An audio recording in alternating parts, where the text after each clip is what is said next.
அம்மாட தங்க குட்டி யாரு? அம்மாட பத்து பிள்ளை யாரு?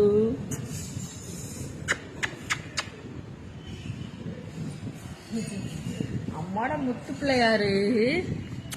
லூனாவா? அம்மாட முத்து பிள்ளை யாருடி?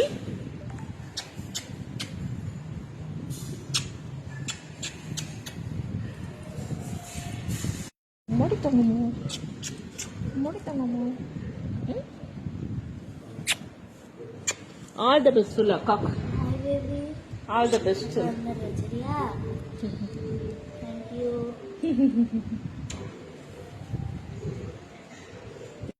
அக்கா எக்ஸாமுக்கு போறா. வந்துருவா வந்துருவா வந்துருவா. அக்கா எக்ஸாமுக்கு போறாடா.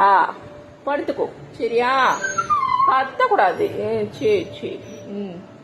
எக்ஸாமுக்கு அக்காவுக்கு இன்னைக்கு எக்ஸாம்னா ஒரு எக்ஸாம் தான் ஓகேவா? அதுக்கப்புறம் உன் கூட தான் அக்கா லீவ்ல ஒரு மாசம் இருப்பா. ஓகேவா? அழுவக்கூடாது. உனா அழுவாதீங்கடி. சரி சரி சரி வந்துருவா. அக்கா வருவா. அக்கா எக்ஸாம் போயிருக்கா. சரி போ.